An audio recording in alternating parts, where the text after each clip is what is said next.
It's obvious that for all his power, Mr. is an agent of another greater being.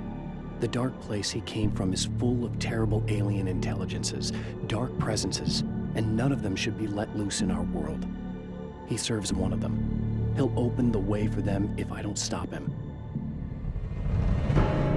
The conflict within Alan Wake was centered around the Dark Presence, an entity from the Dark Place threshold. After being written back from the dead by Thomas Zane, Barbara became the face of the Dark Presence. Due to the laws of drama, an equal exchange had to be made. As Barbara returned, a native resident of the Dark Place came along as well. Near the conclusion of the story, Alan dives into the Dark Place to find Alice and meets up with Zane. He creates a doppelganger of Alan, a thing that will take his place and return to his wife and friends. He named it Mr. Scratch. Due to the power of Cauldron Lake, this entity would have been shaped into a form that reflected how people viewed Alan. In this way, Zane's creation would be a copy of Alan in every way. This, however, was the problem. While Alice and Barry may have viewed Alan in a positive light, the rest of the world did not. In the mass media, the tortured writer Alan Wake was a volatile individual. He was known to assault paparazzi and engage in drunken parties while on tour. Due to the subject matter of his Alex Casey novels, people made assumptions about his mental state, which admittedly had not been stable for a while. After his mysterious disappearance, rumors about him grew more and more extreme. That he was a madman, a serial killer, and worse. Due to his celebrity status, these rumors grew into an urban legend about the lost writer. As discussed in Control, urban legends are believed to affect the creation of altered materials and dictate the characteristics of an altered world event. Zane, when creating Mr. Scratch, did not take into account the urban legends about Alan, and as such, his creation was altered by these false stories. Just like how the Dark Presence merged with Barbara Jagger when Zane wrote her back, another entity from the Dark Place merged with Mr. Scratch upon its creation. This gave the creature a form and allowed it to affect the world.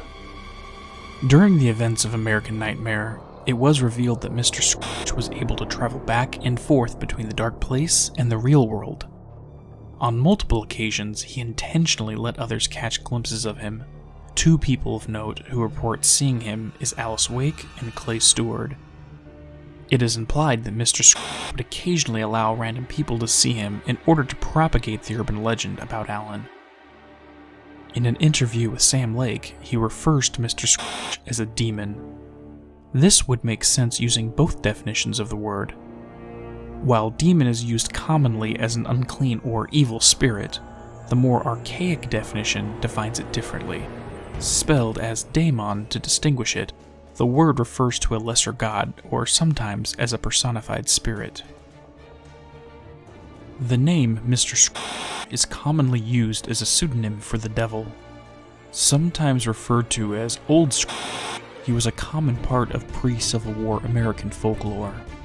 References to Old Scratch can even be seen in novels such as Mark Twain's Tom Sawyer or Charles Dickens' A Christmas Carol.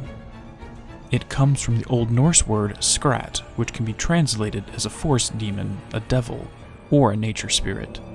Since both the etymology of Mr. Scratch and demon have links back to these nature or personified spirits, what are these exactly? Within the classic Greek pantheon of gods, daemons make up a large portion of them. These personified spirits can be divided into a few types. Let's take a look at some of these categories and use a Greek daemon as an example.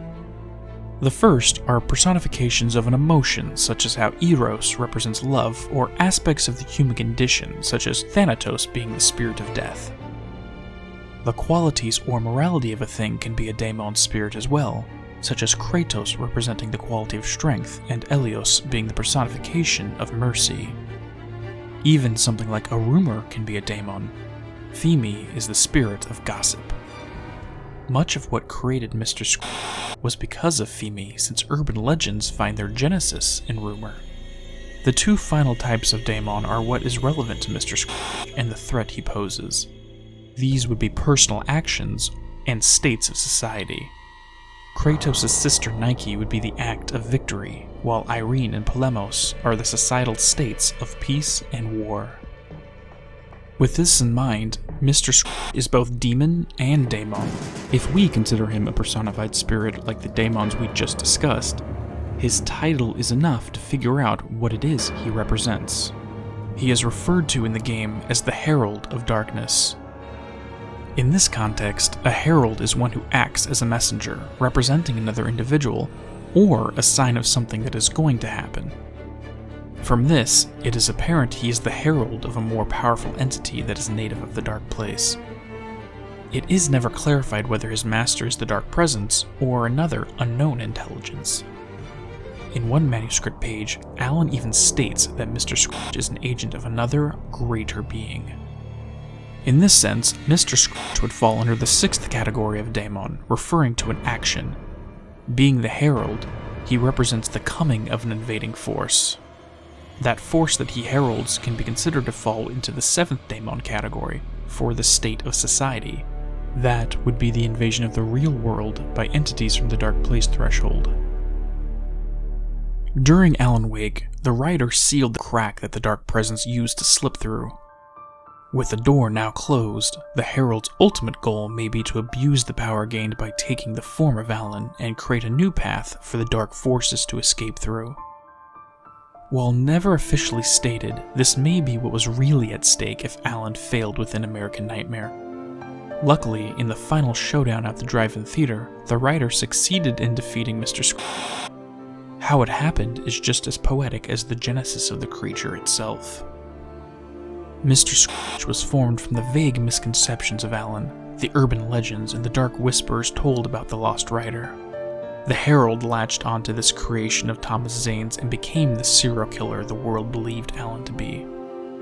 In order to defeat Mr. Scrooge, these misconceptions of Alan Wake would need to be corrected.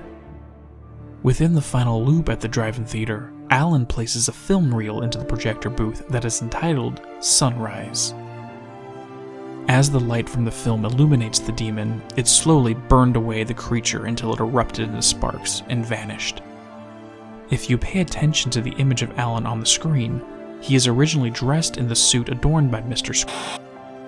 However, after the demon is burned away, the suit fades and he is clothed in the plaid shirt that he wore throughout the game. This represents the fading of the dark urban legend and the transition to the true person behind the falsehoods. However, in the end, Alan was not the one who ultimately defeated Mr. Scrooge. Alice Wake was the one responsible for this victory. Since his disappearance, Alice created a documentary called Sunrise, the same one Alan used in the projector booth.